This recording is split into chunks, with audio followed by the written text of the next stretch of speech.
देश प्रदेश की तमाम खबरों के लिए देखिए वी न्यूज चैनल को सब्सक्राइब करें, शेयर करें और बेल आइकन को दबाना ना भूलें।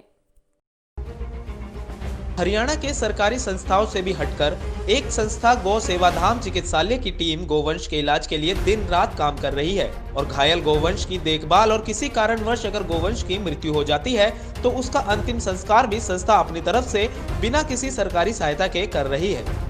वही संस्था के लोगों का कहना है कि सरकार की तरफ से न तो किसी तरह की सहायता मिल पा रही है और किसी कारणवश अगर गोवंश की मृत्यु हो जाती है तो उसको दफनाने के लिए जेसीबी की सहायता नगर निगम की तरफ से न किसी सरकारी गौशाला की तरफ से मिल पाती है।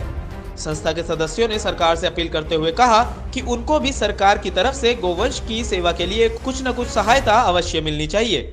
वहीं संस्था के संचालक से वी न्यूज ने इस विषय पर बातचीत की और जाना कि आखिर संस्था कैसे काम कर रही है और संस्था को इस नेक काम के लिए सरकार की किस प्रकार से मदद चाहिए।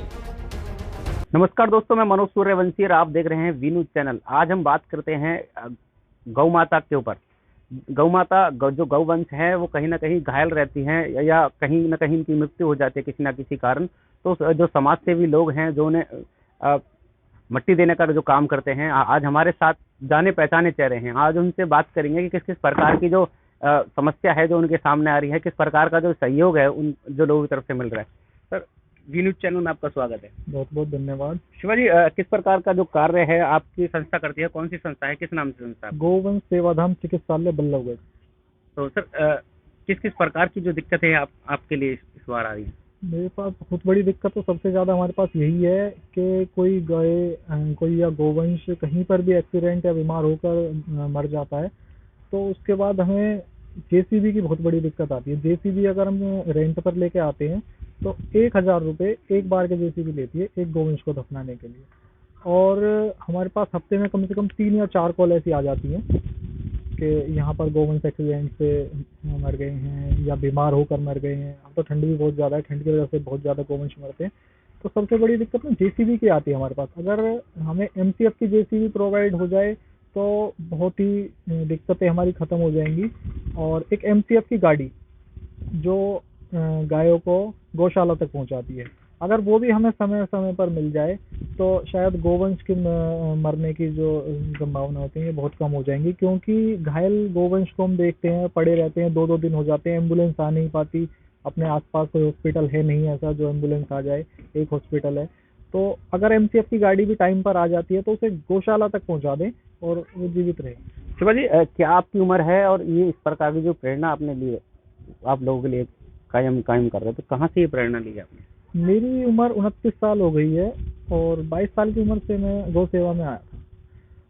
एक गौ माता हमारे यहाँ पर बीमार थी, गौ भक्त भी थे वहाँ पर, गौ सेवक थे, पब्लिक भी थी, सभी कॉल कर रहे थे एमसीएफ पर, एम्बुलेंस पर, लेकिन कहीं से उनको कोई मदद नहीं मिली। और अगले दिन वहाँ पर एम्बुलेंस आई, अगले दिन एम्बुलेंस आकर उस गौ माता को ले गई। उसके बाद जिस हॉस्पिटल वो गई थी मैंने वहाँ पर पता किया 2-3 दिन बाद, तो वो गौ माता मर गई थी। तो वहीं से मुझे थोड़ा सा ऐसा लगा कि हमारे शहर को हॉस्पिटल की बहुत ज़्यादा ज़रूरत है। फिर हमने एक टीम बनाई। टीम बनाने के बाद हम सेवा करने लगे। धीरे धीरे हमने उपचार शुरू किया। तो जैसे जैसे 1 साल कटा, हमारा 1 साल कटने के बाद फिर हमने एक छोटा सा हॉस्पिटल बनाया अपने घर के पास ही। वहाँ पर ज़मीन बहुत कम थी और गोवंश बहुत ज़्यादा हुए थे, तो वहाँ से हमने वो बंद कर दिया। उसके बाद फिर हमने और 1 साल ऐसे ही काटा जहाँ पर लिखा यहाँ परेशानी है, वहीं जाकर उपचार किया, इलाज किया, उनको ठीक किया। जो ठीक होने की अवस्था में नहीं है उनको हॉस्पिटल पहुंचाया।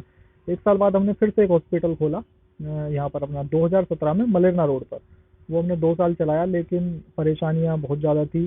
हमारी वहाँ पर जो ज़रूरतें थी वो पूरी नहीं हो पा रही थी फंड की वजह से। कोई सरकारी कोई सुविधा आपको नहीं मिल पा रही है या फिर किसी का सहयोग आपको नहीं मिल पा रहा? सरकारी सुविधा तो हमें अभी तक कोई मिली नहीं है। सहयोग बात करें तो सहयोग सिर्फ हमारे मिलने वाले जो भाई हैं, संगठन के जो सभी साथी हैं, और कुछ अपने पुलिस प्रशासन से भी मदद मिलती है हमें फंड की।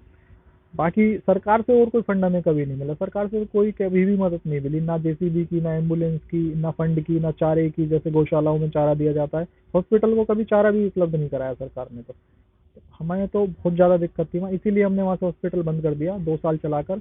क्योंकि ना हम 4 दीवारी कर पाए, बहुत ज़्यादा दिक्कत आ गई थी। अब देख रहे हैं दोबारा से करेंगे शुरू। किस नाम से आपकी संस्था है और कितने जो युवा हैं जो आपके, क्या क्या नाम है इनके? गोवंश सेवाधाम चिकित्सालय बल्लभगढ़ के नाम से हमारी संस्था जी। है और हमारे साथ 10 से 15 युवा साथी जुड़े हुए हैं। हमारा एक ग्रुप है जो गौ माता के लिए दिन रात काम कर रहा है।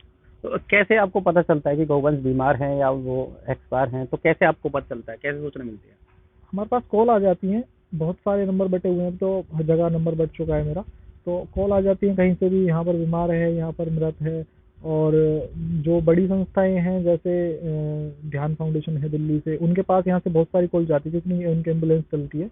तो अब उन्होंने भी आना बंद कर दिया क्योंकि पहले उन्हें भी दिक्कत होती थी, यहाँ पर कोई था नहीं ऐसा जो उनकी कॉल कर सके। अब वो मेरे पास कॉल कर देते हैं और मैं उनको उपचार कर देता हूँ, तो वो भी अब नहीं आते यहाँ पर। अगर एम्बुलेंस की जरूरत पड़ती है तो वो आ जाते हैं। सरकारी कॉल आपके पास आते हैं, आप उनका भी इलाज? हाँ, सरकारी कॉल भी आती है हमारे पास, 100 नंबर से भी कॉल आती है, डायल में अगर कोई फ़ोन कर देता है। रात को भी कॉल आई है 2-3 बार मेरे पास, कहीं पर एक्सीडेंट हुआ है तो वहाँ के लिए भी कॉल आई है। रात में 1-1 बजे कॉल कर देते हैं। तो संस्था में कौन कौन है जो एक्टिव रहते हैं, जो रात के समय भी और दिन के समय आपके सहयोग में रहते हैं साथ? हमारी संस्था में लोकेश सैनी, शिव प्रताप जी, दीपक ठाकुर और उमेश शर्मा, रमन, देव शर्मा और अन्य ऐसे कई साथी हैं, मुकेश, विजय और ऐसे कई साथी हैं हमारे साथ। हमारे चैनल के माध्यम से आप किस प्रकार सरकार से और प्रशासन से अपील करना चाहिए? आपके चैनल के माध्यम से मैं एक ही अपील करना चाहूँगा सरकार से कि हमें टाइम पर जेसीबी और एमसीएफ विभाग की जो गाड़ी होती है जो गोवंश को गौशाला तक पहुंचाती है, बस उनकी सहायता दे टाइम से टाइम, बस यही अपील है और तो ठीक नहीं। ये थे शिवा दैया जो हमारे साथ थे, जिनका साफ तौर पे कहना था कि सरकार की जो मदद है वो उनको नहीं मिल पा रही है। कहीं ना कहीं जो सहयोग है, जो आम लोगों का जो सहयोग है, वो इन्हें प्रॉपर तरीका से मिल पा रहा है। और जो इनके पास अगर बात की जाए तो कॉल की तो रात और दिन जब भी इनके पास सूचना मिलती है तुरंत ये उस प्रेजेंट में मौके पर जाकर गौवंश का इलाज करते हैं। अब देखना यह होगा कि सरकार और प्रशासन किस प्रकार इनकी मदद करेगी। फरीदाबाद से वी न्यूज़ चैनल के लिए मनोज सूर्यवंशी की रिपोर्ट।